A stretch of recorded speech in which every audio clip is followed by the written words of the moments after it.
lenders to find out which lender is going to give the best rate for the person purchasing a car or truck. Now, why do they do that? Because they're trying to sell a car or a truck.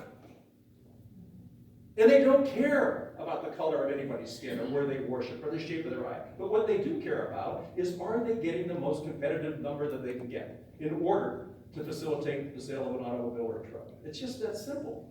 But for 30 minutes, I heard a steady stream of people say, it's about color. It is about color. It is about color. It is about whites taking advantage of non-whites. It is the most preposterous statement we can have. It's so divisive.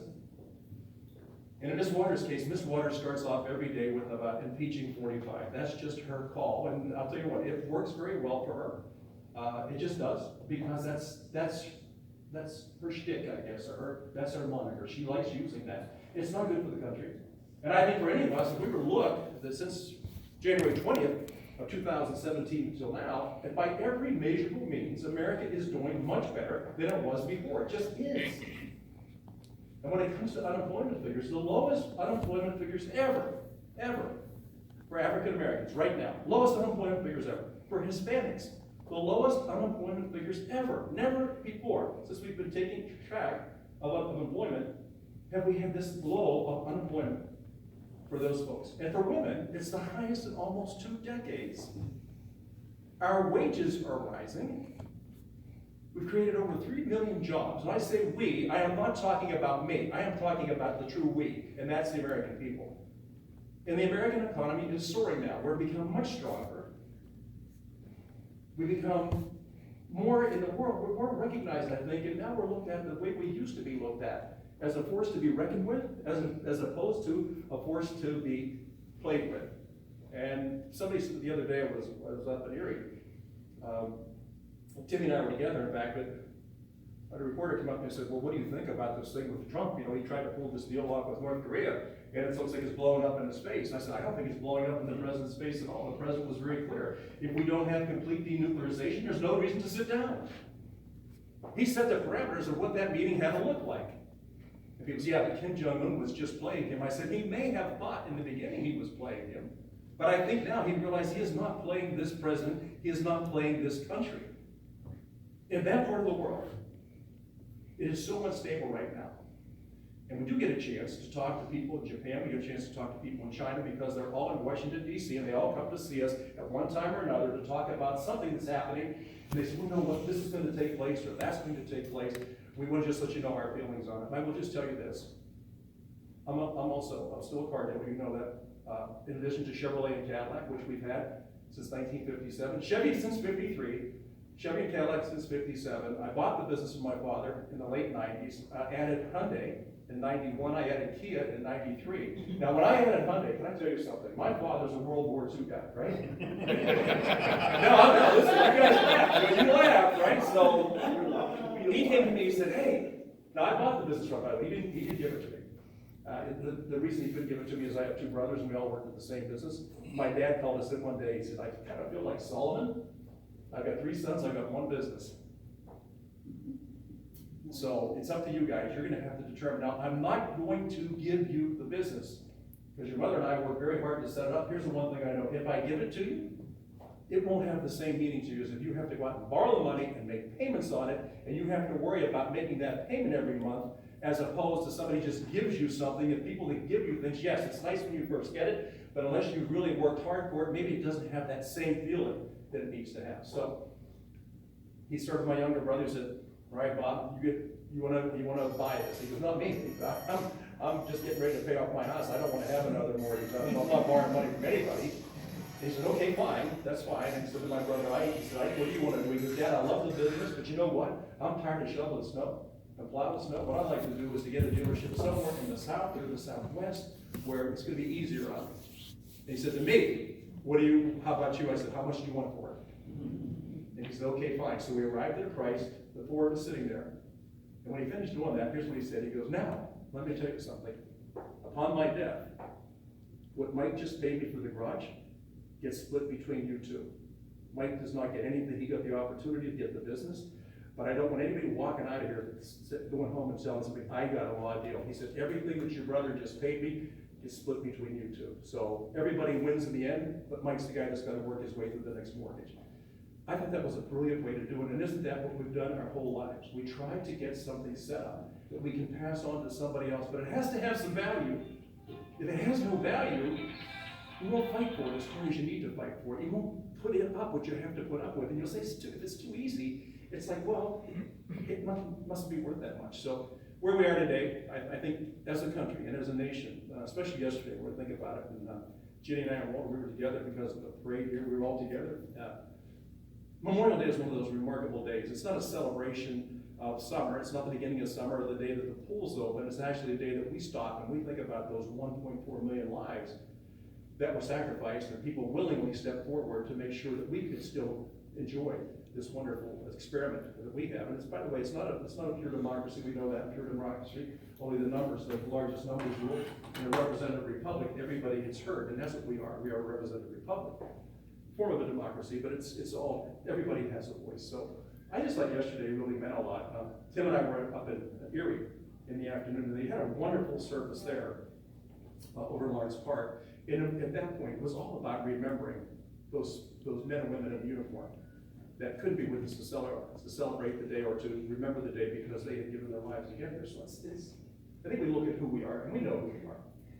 Those of you in this room, you sure know who you are, and you know what it is that we're looking at right now. And I would just ask you, listen, we just got changed around. We went from being Pennsylvania's 3rd congressional district, and that was based on the 2010 census, and the district was drawn up, and it was drawn up according to the Pennsylvania Constitution. But in the last election, the Pennsylvania Supreme Court changed. It became a 5-2 court, five Democrats, 2 Republicans. And the decision was made then that, you know what, this isn't fair, the way this was drawn up. So we're going to have to redraw it. I really did believe that the United States Supreme Court, that Judge Alito would say, look, I don't think state judges can meddle in a federal election. But the Supreme Court, the United States Supreme Court decided to stay out of it.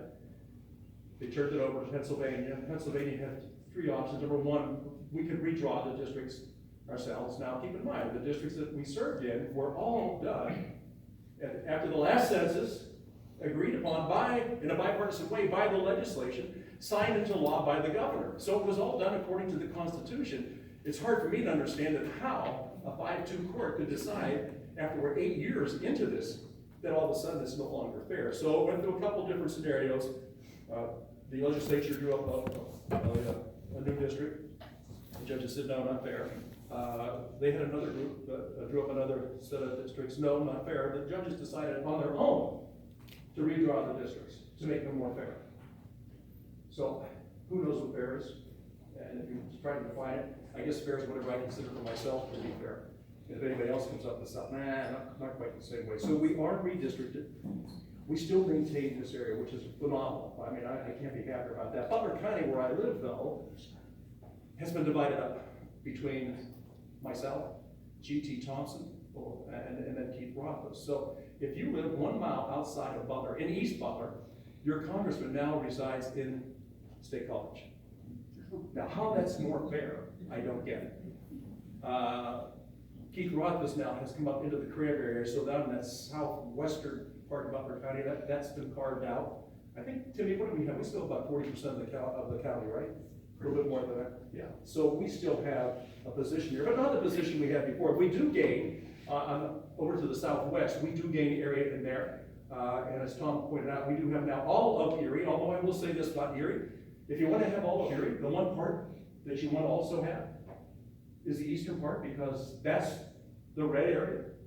Erie City is deep blue. It's lower than the lake itself. It's now, I don't say that cricket is okay, because I think a lot of us, listen, I'm a Roman Catholic. I did not make that decision on my own. I got baptized. In fact, my name, my legal name is George J. Kelly Jr. I'm named after my father. When I was born at St. Francis Hospital in Pittsburgh, and the nuns were there then. And the nun said to my mom and my dad, an Irish baby boy with blue eyes has got to be called Michael. I never knew. So my dad was taking me first grade at St. Joseph's in Verona, and as we're going up this brick hill up to the school, he said, now when you get to school, sister, when she takes your role, she's going to call you George. I'm 6, right? 6 years old. I said, well, why would sister be calling me George? He said, well, that's your name. I thought my name was Mike. That was his typical Irish, right? See what my dad said? Look, at home your name is Mike. At school your name is George. And I can tell you, everything was fine until my friends from school started coming home with me. And I'd walk in the house and my mother would say, hi Mike, how did school go? And my friends would say, who's she talking to?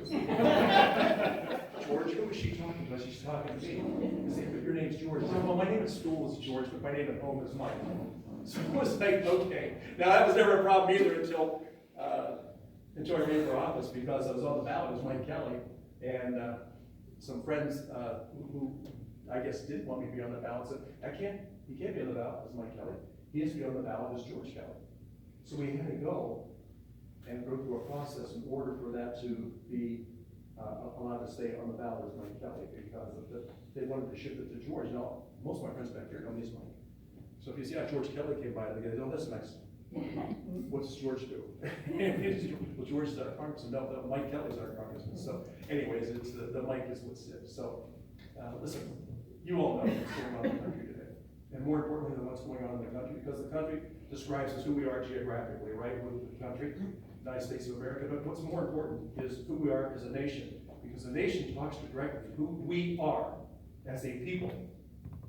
Who we are. What the whole country is about. It's not about the geographical limitations of it or outline of it. It's about who inhabits that country. It is a nation of people. It is the greatest nation the world has ever known. It's the biggest defender of freedom and liberty the world has ever known, and will continue to be that way. But it can only be that way when we're strong. When we're strong. And so a dynamic and robust economy is necessary for us to do the things that we want to do. And I have friends who tell me all the time, we just need to expand these programs. And I always ask them, say, I understand what you want to do. How are you going to pay for it?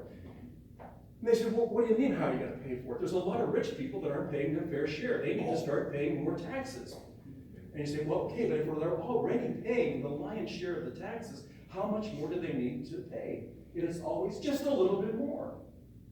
Just a little bit more. But then we all know that the most dynamic economy is when people get to keep most of their money and invest it and spend it the way they see they want to spend it and the way they want to invest it. And I can't tell you, over the last month, since January the 20th of 2017, by every measurable way, we have seen the economy take off.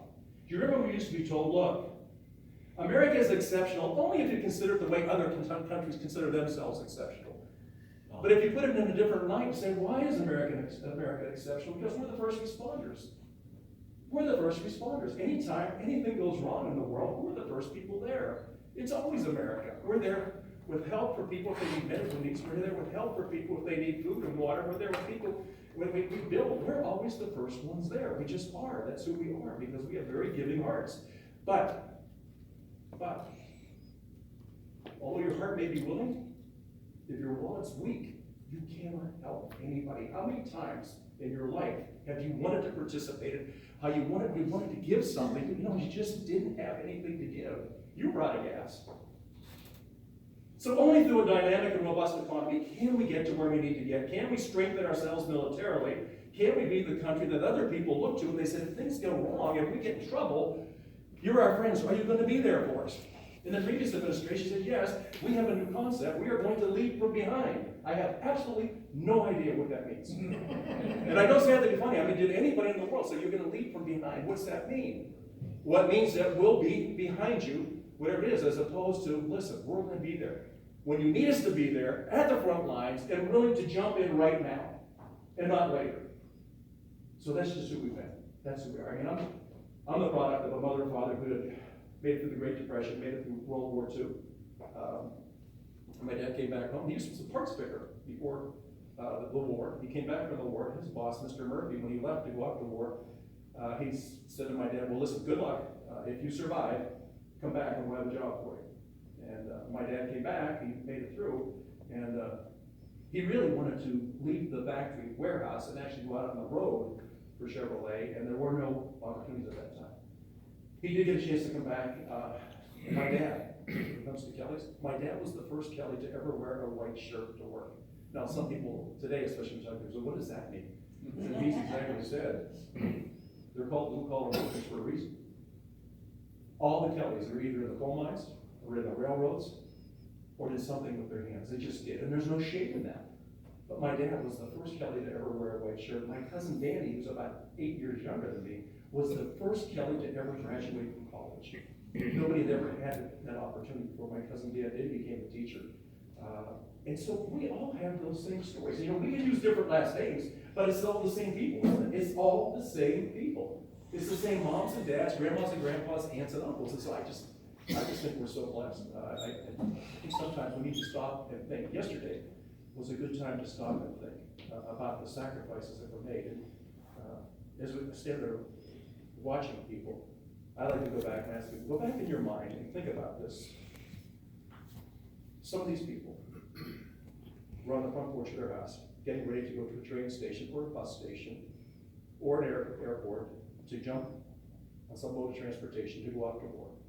They said goodbye to moms and dads and grandmas and grandpas, and in some cases brothers and sisters, in some cases sweethearts, their wives. They never got a chance to come home. They never came back home. So they never got to celebrate Thanksgiving or Christmas. They never got to celebrate birthdays. Some of them never had the chance to marry and have children and build a family and make a contribution. They didn't, because their lives were ended in defending our country. And you think about the significance of that. Everything else pales in comparison to what it is that people do. When you're willing to give your life so that others can prosper, so that others can succeed, so that others can survive, that is an incredible, incredible state of mind. But I know it goes on in other parts of the world, but for some reason America is just so special. And all the things that we go through, and all the sacrifices that we make. So, you know, look at all these things. And so we're in a situation today, and I said earlier, by every measurable means, since President Trump went into office, and we have a majority in the House, very slight majority in the Senate, we've had a lot of policy that's gone into play. Now, the Tax Cuts and Jobs Act has been really incredible. It's helped lift the whole economy. You know, people have more take-home pay. And Timmy knows this because we started talking early on about what did this mean? If we do this tax cuts, what does it mean? And a lot of my friends use a lot of terminology. And as I sat there and listened to it, I raised my hand and I said, isn't the whole idea to have more take-home pay? They said, well, yeah, no, that's what we're talking about. I said, but that's not what you're saying. That's not what you're saying. In my life, almost everybody that ever had an association with the business, you know, keep in mind that this is funny because usually when young people get hired, they come on board, their first realization of their real role in life is their first payday. I can tell you, a number of people come in and say, hey, Mike, can I see you? I say, yeah, sure, what's up? I think they made a mistake back in payroll. And I said, oh, really? Why? They said, well, you know, you said what you were going to pay me. I said, yeah, well, let me see your check. He said, yeah, we did pay you that. And I said, no. I said, but look, I said, no, you're looking at the wrong part of the check. Go back to where it starts. And all this alphabet soup that you see, those are all taxes that are taken out of your pay. And this is what you call your net pay. And I said, you mean I got to pay all these taxes? Said, well, absolutely, you got to pay all those taxes. Why? I said, because you're an American citizen. And we all believe that we're willing to pay taxes to support the people, that support all these wonderful programs. So they say, but they've taken so much. I said, not they. It's part of a program. And so that's always the first realization, I think, for most young people is when they get that first paycheck and they go, oh my gosh, I didn't realize that. I said, well, now you do. Now you do. So that's why it's important. So you need to serve on school boards. You need to serve as township commissioners and county commissioners. You need to be involved in all of these different places because nobody gets these positions by just walking in and sitting down. They actually run for an election, and their fellow citizens elect them. And whenever we say it's not working the right way, so, well, why do you say that? Well, there's school taxes. I don't understand how they can be so high. Did you ever go to a school board meeting? No. Why would I do that? I said, well, that's what takes place. Or they say, well, I don't like the textbooks that we're using. I said, did you ever go to a school board meeting? No. That's where the decisions are being made.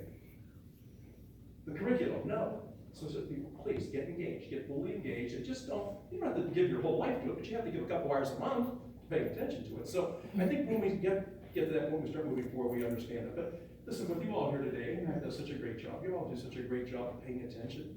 And I think sometimes we become confused. This is not a battle between conservatives and liberals, by the way. This is a combined effort to make the best America that we can possibly make. Nobody's all right on one side or all right on the other side. There's combinations that we can work with and get to an agreement. We don't need to be as divided as we are right now, unfortunately. I think the social network makes it almost impossible for us to have a civil discussion. There's too many people that get on there, and they can wonder any name that they want, right? They can rant and rave about this person or that person, and there's no liability in it because it's signed off as Mickey Mouse. And you say, well, I can't go after Mickey. But that's the way people sign off on things. We have this total anonymity that allows them to really be, in some cases, really nasty in their comments, and it divides people. My friends tell me all the time, I said, well, when you see those things, I mean, you can respond back and say, are you crazy? If I respond back, they'll all come at me. And I don't want that happening. So I said, well, God bless you. Just do the best job you can do in your home, in your town, in your church, in your school, and we'll be all right, because that is the way it works. But, so we're in battle right now. I told you the districts are changing. We've changed somewhat. I told you how we're changing. But the main thing that we're really looking for, and Ginny and I were talking about this on Saturday, we've got to get more turnout. We've got to get more turnout. Whenever we have a primary and we only have 20% or more of some people showing up, it's like, where are they? Where are they? I mean, you look on the social network and somebody has a beef about something. You say, well, where are you? And they ask them, say, well, do you vote? No, I don't vote. Why not? Because my vote doesn't count. I said, true statement. If you don't vote, your vote doesn't count. Then the next question I asked is, are you registered? I said, what do you mean, am I registered? I said, okay, I'll go slower with this. Are you registered? Because if you're not registered, you cannot vote. And I think the thing that's even scarier, the low turnouts, are the low registrations. When everyday Americans don't even register to vote because they don't think it's worth it, we've got major problems as a nation. And there was 1.4 million lives that were sacrificed to give us that ability. Are you kidding me? How do you go stand in those graves? How do you go look at those when we have a Memorial Day service? How do you think your way through that and say, yeah, okay. So I'm really worried about, first of all, lack of registrations. Secondly, the lack of turnout for votes. People get elected by the people. They do not get elected on their own. They get elected by the people. And we've got to get together with our sons and daughters, our friends and neighbors. Everybody else says you have to get registered. And more importantly, please get informed. Don't get all spun up because of a bumper sticker. Don't get all spun up because of a 30-second ad on TV. Please take a deep dive and look at who it is that's asking for your vote. So, any ideas? I really am open to anything you all have to say. I have some literature on Moral Majority March. How many of you got that letter? Moral Majority March. And it's terrific. There's a lot that we can be doing, and that's why I think we should have a discussion. So how do people get on that list for Moral Majority? Okay, that list is from Ralph Reed, and Ralph Reed was the creator of I'm 87 years old, and my mind, these words just flip right out of my head. He was the creator of Christian Coalition. Do you remember Christian Coalition? We had 9 different ones of those get-togethers at the courthouse, okay? We can have another one, and we can just turn the world upside down. Then we have more Christians now in some of those little nations internationally. So I am recommending to President Trump that we get out of the United Nations. We're sending them $8 billion a year. Do you know that? And I said, drop it, get out of there. Put that money into a league of democracies. There are so many little nations out there full of Christians that want to get help, but we need to come out and help them, okay? But so this letter on Moral Majority March, I have a few copies. I gave one to the gentleman who I walked in with today. And there's there's always a petition.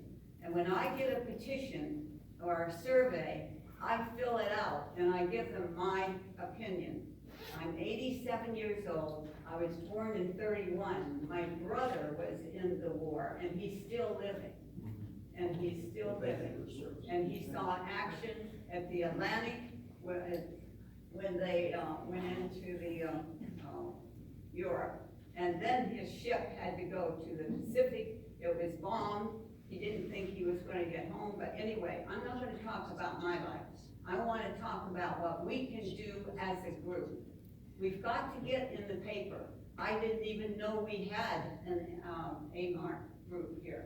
But there's so many of you, and I know so many of you that are ambitious and you're concerned. And so I talk and send, ideas back. Don't ever throw away a survey. Fill it out and send it back. And okay, anyway, I tell them that I don't have any money to donate anymore. The 50-cent stamp on that envelope is taking me down because we get so many of it. Anyway, this moral majority march, I fill it out, I've made a copy so that everybody can take one of these, fill it out, and then start your own group. Go to your church. Isn't there a Sunday school class that will work? And what Ralph Reed wants is that all of us get groups together and that they start to do something that helps create more Christian or conserved actions. People don't even know where we are. And our school, when they say prayer in the school, I write to them and I say, that's not the best method for us to work on. The best method is to teach them what is Christianity. I have a folder here that shows the Muslims are teaching in our schools K through 12.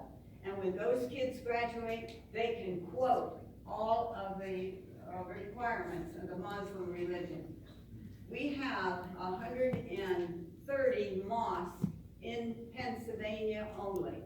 The last count I had in Erie was 8 mosques in Erie. So when you talk about the color problem, the big problem right now is that the Muslims want to move in, and that's how they get these nations. And we also have here another statement that the Islam terror attack that was and this one they're talking about was in New York. It's even more infuriating is the fact that the terrorist, and they named this terrorist, was actually invited into our country by our government. And they are now taking 50,000 green cards annually to people of selected countries. Now, those selected countries are not the countries that our president is trying to close the door to. So we need to support him. We need to let the people know what is going on with this 8 years that we have lived through, and we did nothing. We let it happen. And so I want every single one of us to think about, when you get this kind of literature, I have run about 6 of these that I pass out. When I send out a letter, there's always one of these kinds of slips in there telling them why we are in the predicament that we are in and what each one of us can do. Thank you. I would like to see us have a moral majority march in Mercer County. Thank you. Mike? Yes. And listen, and I know there's quite a few of these. My coach, I just had lunch with him the other day. His name's Arthur Hardy. He's now 89 years old and will be, I believe, 90 around September 8th or 9th, and we're going to try to have a 90th birthday for him. He and I were talking exactly what you're talking about. He said, I get more information, and at the end of all the information, they're asking me to donate. And he said, I send $5. And I'm sorry, at this point in my life, this is all I can afford to do. And I think sometimes, listen, we know it takes money to do all these things, but we also know that a lot of the people we contact don't realize it's not their money that counts as much as their vote. And the vote has absolutely no dollar assignment to it. You don't have to pay to vote, but you do have to be informed, and you have to understand what it is that we're trying to get to. So I would just ask all of you, not so much to give money to all of these different entities, because I get them in the mail all the time too. In fact, I got a call the other day from somebody from the NRCC wanted to know if I would help contribute to my election. And I said, well, I'm actually the guy that you're talking about, so I already do that. And they said, oh, okay, well, we're sorry. I said, oh, no, what you're doing makes sense. But I think the idea behind what you're talking about is that we get people alert that there's certain dates that are coming up that are very important. And the most important thing of all of it is not so much how much you give, but that you get out and you vote. And if you're gonna give anything, please give advice to a lot of people that don't vote anymore or think they don't have to vote. I mean, the greatest value, I think, that each of us have to our nation right now is to stay informed and try to help our friends, our neighbors, our kids to understand there is great value in understanding how our government works. So we have to work on that more than anything else. But I do know at the end of it, there's always, and if you can send $5, $10, 20, or whatever amount, for my coach at 90, almost 90 years old, he has no money left to give. He tries to give $5 to these different, in addition to giving his money at church on Sunday. So I said, Coach, don't worry about that. Don't worry about it. Just make sure that your kids and your grandkids that are eligible get registered, get out to vote. So I think that's the message really that's in here. Being informed is the key. I want to tell him one more thing. When I said that the prayer in the schools is not reaching our young people, they don't know what prayer is. And so my letter that I'm sending to them, it says prayer in the schools is not the best answer. Okay? How many of our children enrolled in our American schools today have never been in a church or seen a Bible? So how can you expect them? I have taught every grade there is, up right even through college, and I see these young people, and they don't understand all of this. So I am going to the school boards, and I am saying to them, and this is the outline of the Muslims that they are doing in our schools. Now, because we don't have them here, we think, oh, that's not important. Those people are outvoting us. We have got to get our people informed. And so with the school boards, I'm saying to them, you've got to have a class on religion. And let the churches come into the school. Get the list of all the churches in your district and get I am, just doesn't matter, but I am Catholic, okay, Christian, you know, I go to church. But what you're saying is Muslims are bad, that is wrong. You're Well, assuming I'm not ISIS saying are you're Muslim. bad. They're Well, taking- sure, okay, It's freedom of religion. So you're right. We have a freedom of religion. There's a reason that the First Amendment is the First Amendment. What's contained in the First Amendment? I mean, those are the most precious of all because that are found as dangerous. Now, I understand that there's people that are alarmed about what's going on in our country.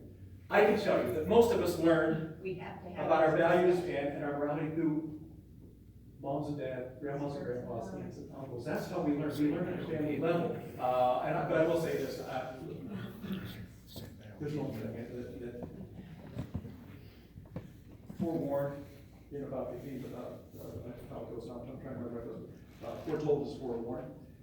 I think the greatest challenge we face right now, I will tell you this, I go to Mass every day in Washington because it's a great way to start my day and it gives me a couple minutes to actually get my thoughts together.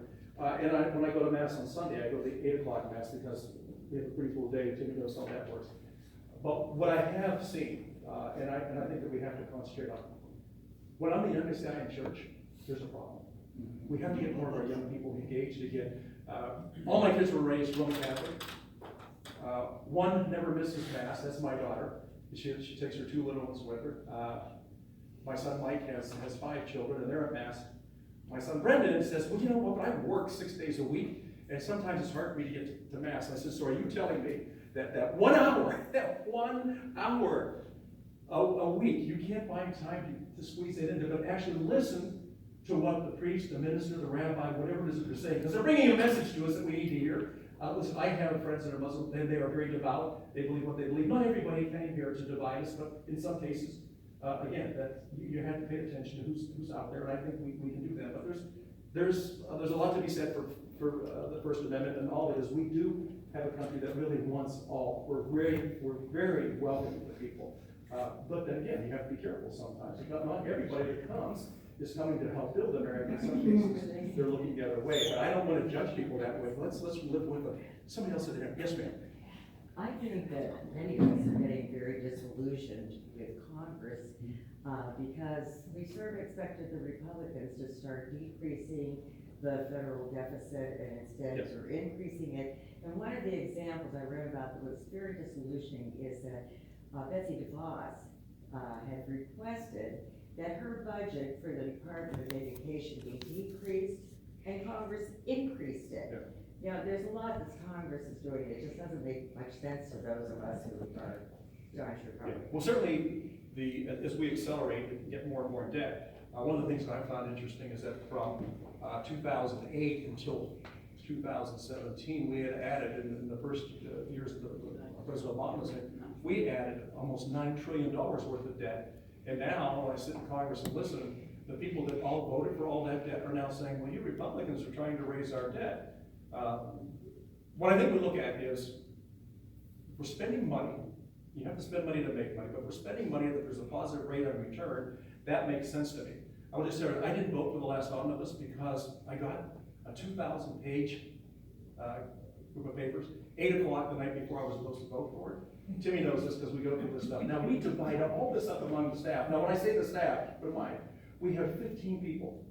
Not 15 people in Washington, D.C., but 15 people that represent Pennsylvania's 3rd Congressional District, soon to be Pennsylvania's 16th Congressional District. So, an office in Butler, an office in Sharon, an office in Erie, and Timmy runs all those offices, and then the people we have in D.C. 2,000 pages, and when I got there, I said, this is the most disrespectful thing I've ever seen to the taxpayers.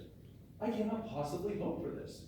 And there was no reason for us to do this. It's like people that wait the night before their term paper is due and trying to hammer something out and wonder why they got a D. I said, listen, we have to work on these things earlier. What we're working on right now is to look forward. The president, by the way, here was the confusion.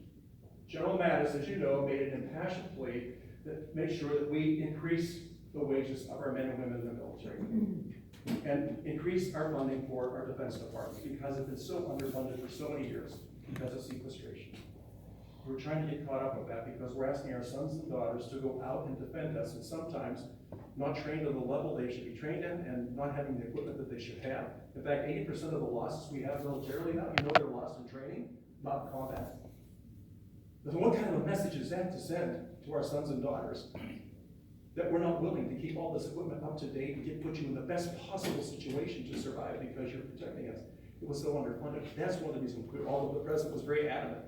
Once he found out what was in the package, he said, I'm not going to sign this.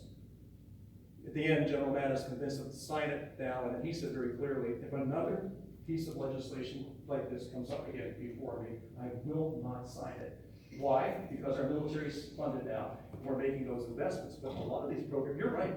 You're absolutely right. But I'm going to tell you, there's 435 of us in the Congress, in the House, the People's House, and then over in the Senate, there's another 100. There's 535 people that are doing what they think is best for their people. Now, when you asked me about it, I said, well, I represent 705,687 people. So if I'm going to do what's in the best interest of the people who sent me to represent them, then I've got to look at this whole package, not what I think, but what is in their best interest. It was a very difficult thing to do. I'm on the Ways and Means. So I'm on the Health Subcommittee, I'm also on the Trade Subcommittee, and I'm also on the Social Security Subcommittee. Of all of them that we talk about, okay, health, incredibly important. Trade, incredibly important. Most important thing for me, Social Security. Why? Look in the room. Look in the room. No, and I don't say this to be funny or to be mean or to be nasty. I was just 70 years old when we began. Listen, these are people who have worked all their lives. Do you know the incredible misunderstanding we have? Do you know what I ask people? Do you know where the money for Social Security comes from? You know what they say? The government. No, they say the government. I said, no, it actually comes from working men and women and the places that they work. They say, what do you mean? I said, well, it's a 6.2% deduction of pay, matched by 6.2% from the employer. That's 12.4%. Think about this. If you had a pension account that you could put 12.4% of every paycheck in and watch it grow, that would be incredible. But we had, for many years, we had the lowest participation in the labor workforce, so we didn't have that money coming in. There was a tax cut at one time. We took the 6.2 for associates and moved it down to 4.2 to lessen the burden on working men and women. But that revenue is all from a healthy economy. That revenue is all from working men and women. That's where the money comes from. It goes into a fund, and then that fund's distributed by the government. But the money comes from working people. And so what we're looking for all the time, that Social Security Subcommittee, the amount of fraud is just off the books. I gotta tell you, there is so much fraud within that system. We're trying to find a way that we can actually protect it so people can't go in and raid it. One of my colleagues, a guy named Jim Renacci, your social security is being taken by somebody else someplace else. So this can take place, we're constantly getting hacked into, on almost everything we do. I think we put stuff in an area that we can't truly lock it up, and people spend their whole day and night, trying to hack into all that to make sure that they have access to it. So there's things we have to do to shore up social security. The biggest thing we can do is get more people back to work. Biggest thing we do is keep that fund stable and make sure that we don't let other people draw out of it that haven't put a penny into it. In some cases, it's absolutely necessary to do that, but in other cases, they say, you know what, we have to be a little bit stronger when we look at these things. So I agree with you when it comes to the deficits. It's staggering to me. It is absolutely staggering. And you look what throws us off. I have friends, well, it's only 20 trillion. I said, but you know what 20 trillion is? They go, it's only 20 trillion. I said, no, but you have to understand what a trillion is. And then if you know what a trillion is, you know how many billion it took to get there. And then if you know what a billion is, you know how many millions it took to get there. And if you know what a million is, then you know how many dollars it takes at the end of the day to do it. We can't print paper fast enough to fund everything that we're doing. It's just horrible. So I'm with you. Watch for the next government funding piece, because there's going to be a real battle on that. Yes, sir.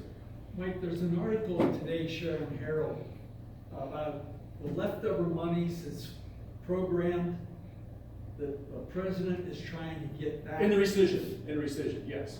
And I think that's a good thing, because there's been too many billions left over that they can't use because they're already said, okay, it's for this program.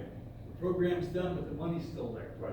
The money's been allocated. You know, I think the best way to explain that, because I think when you bring things down, instead of, well, this is what the president wants to do. He wants to take billions of dollars and take it away from child care or CHIP or from something. That's not the case, by the way.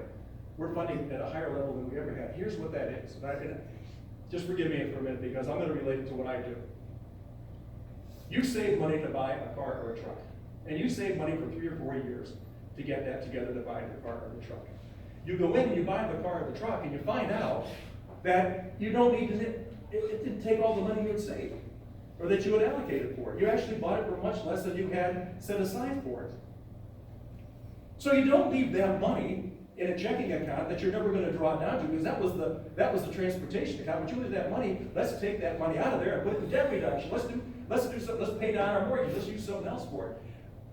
But trying to turn that over, we're saying, no, you're taking money out of the mouths of the babes. You say, no, we are more funded today than we've ever been, and we're taking care of all those people. So please do not believe what you're hearing, that somehow we're taking money out of the mouths of the needy because we're greedy. That is not the case. This was money that was set aside, and we didn't need what was set aside. We needed some of it, not all of it. And the money that we didn't use is going to be put back in to lower our debt. That's just fundamental. It's Econ 101. But people are going to use it against you. Say, no, you're taking money away from these poor kids that could use it. No, we're funding it higher now than we ever have before.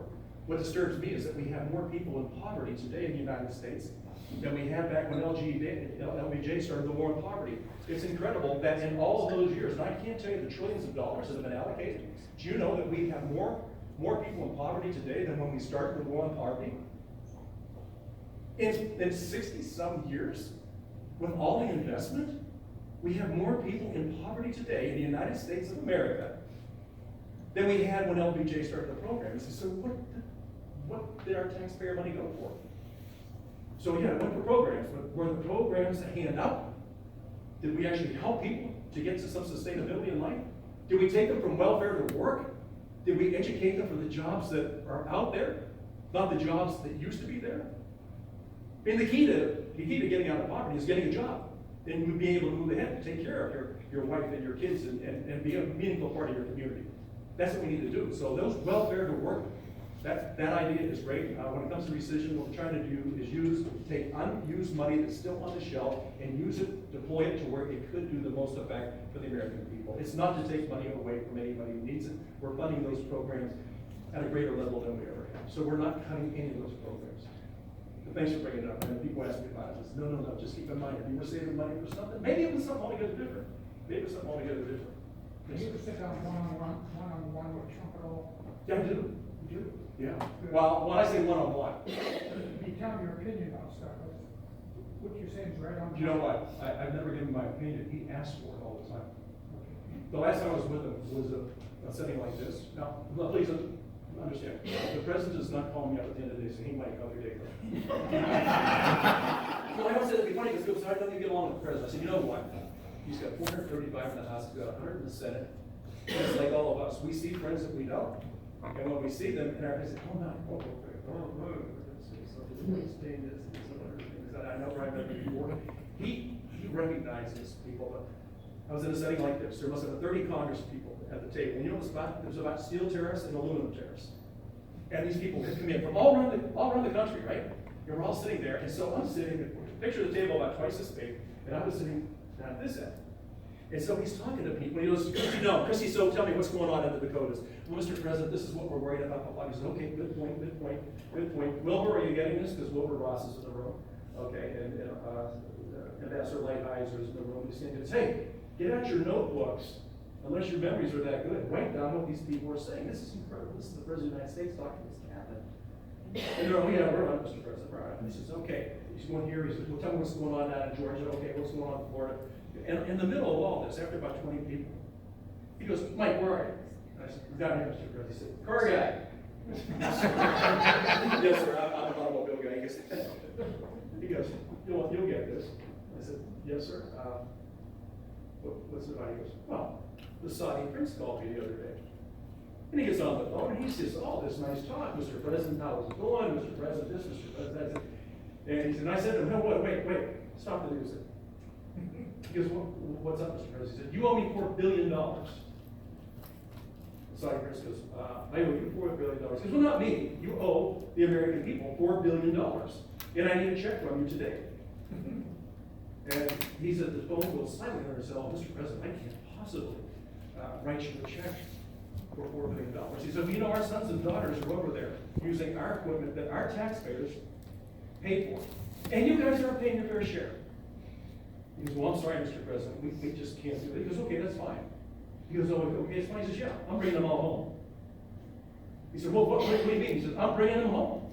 Why should they stay there? Why should we risk our lives and our wealth for people that don't appreciate what we're doing? He said, I'm going to bring them all home. Do it by yourself. And he said, well, Mr. President, no, please don't do that. All right, fine. I'll send you the $4 billion. And so he says, Mike, you know exactly the mistake I made. And I said, no. Tell me, because I should have asked for $8 billion. He said, you car guys know how to do it, because then I could have got at least $7 billion, and I would have made them feel good that they could have gone home and tell their head, hey, I just saved $1 billion. Not that I spent $7 million. So I started laughing. I said, you know what, you've got an incredible look at the way things work. He goes, I've gone bankrupt several times and was able to make it back. Okay? So yes, he said, but hey, look, I'm not bargaining for me. I'm bargaining for the American people. It's just not fair what the rest of the world has gotten away with our lives and our money, and they sit back, and when they want to protest, they protest against us. How silly is that? We're stupid. We're going, they said, now who else had a question, right? And by that time, he had switched what people were thinking into, this is about America. Yes, sir. This lady here is doing fantastic. Yes. I've said for years that people our age should get more involved in what she's doing. Me, myself, I'm a little bit older than she is, but we're all in her upper years. And we have a lot of time watching television and doing things. Why can't we get out and do some of the things you're trying to do? I do way ahead of me by a long time. But Thank you. I get stuff like this, to be honest with you, I get maybe sometimes 15 a day. Most of them have to go away. You can't stay. $25, $50, or $100 each time. But I really think, as I said for many years, that when we get older, instead of running on all these trips all the place, spending all this money, why don't we do something to help the situation we're facing here in this country? And we all have this time. You don't have much time. Oh, you know what, Mark Wendling is here. Mark, thank you so much. What a great job this man has to state. Always everybody, thank you. Anyway, we all have families to take care of, and that's important too. But still, at the time of the day, I think we can get out and help our local politicians, our local We We need to get to our young people that are to the first kindergarten, right up through, and that's what the Amish are doing. They're not the Amish. Well, yes, people, they're awful. I'm not helping, but, and they weren't even registered yet. Yeah. It bothers me, but we gotta get out and register more people and get them to vote. No, you're right, and yeah, let's keep going, but you know what? I think there's about 35 people here today. If each of us could contact 10 people to find out if they're registered or not registered, you know how those numbers just keep building? And then ask those people that we ask, say, right, I know you're paying attention, I know some of these things really bother you. We're gonna get together and we're going to try to make sure that we're protecting our future. So your involvement is really, now listen, they may not agree with what we say, but don't we wanna hear them? There's a lot of great ideas out there that sometimes never get from here into here, and we just have to be able to do that. Yes, sir. Mike, I realize you're on a tight time schedule. I think we ought to really thank him for spending this time with us today. Thank you.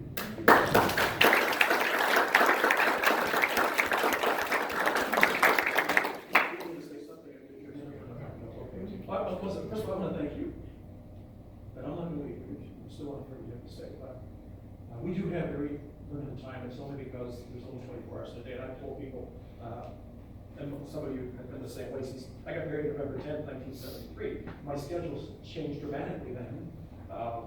Because then it's not a me schedule, it's a we schedule, and we're all doing what's in the best interest of our families, what we do. But now it's even become bigger. And I mean this sincerely, please. You know, we meet like this and we're able to talk openly and freely. I would just ask you, this young lady in the back does more for trying to get people together. For me in 2010, now, whether you were there for the Tea Party movement or not, the Tea Party was not an idea of bringing down the government. The Tea Party was there to build the government. And I heard so many people say, I've been worried about this for years, but I didn't know where to go to be heard. I just want you to please don't ever think that your voice isn't important, that your vote isn't important. Now, we try to do meetings with people, and I'm not trying to be cute about this. We try to do meetings that are face-to-face in your place. Now, people say, oh, that's being cute. Yes, I'm not trying to be cute. We've tried doing town halls. Some of the town halls we've done were very productive. We did one for veterans only. There were more people from our staff there than there were veterans. What we do now, we do telephone town halls. We will dial 60,000 people. Timmy, we've had people flown in from far away as the UK. There was a student over there, and she got on the line and called us at that. But Tim handles these telephone town halls. We're able to reach thousands and thousands of people, and they're in their homes, the safety of their home, with their restroom close by, with their own coffee, without having to drive someplace, and sometimes at very bad times of the year, and waste any money on gas. So we'd rather be face-to-face in your place and hear from you, as opposed to having a gathering somewhere. And sometimes I gotta tell you, we did one in Vernon's house, we did one in Meadville. It was too bad, because who showed up? There were busloads of people that came in, but nobody from the district. They busted in from Ohio. They had signs. As our people were trying to get out of their cars, they had to park far from the facility. They had people with signs yelling at them. And then we got into the meeting, and every time a question was raised, there would just be this huge throng of people that would start booing it. This is so unfair to the people we represent. Tommy, thanks for doing this, because it gives us a chance to speak one-on-one, civilly, right? We had a question about the deficit. I won't ever run away from that. It's true. We spent way too much money. And we're going to have to find a way to dial these programs back. And that's a hard thing to do, because most people say, I want you to cut the spending, just don't touch the spending that I'm getting. No, I don't say that funny. I mean, honestly, people tell me that all the time. I said, whose spending should we touch? And if you look at Social Security was formed perfectly at the beginning, but we let it morph into something that's not sustainable. It's just not sustainable. We want to help those that need the most help. But by the same token, we want to make sure that all those dollars that you send to the federal government are being spent the right way. We have a responsibility to do that, but the debt has grown to such a great amount. We're going to get to the point where we can make interest-only payments on our credit, and that's going to be horrible, because at that point,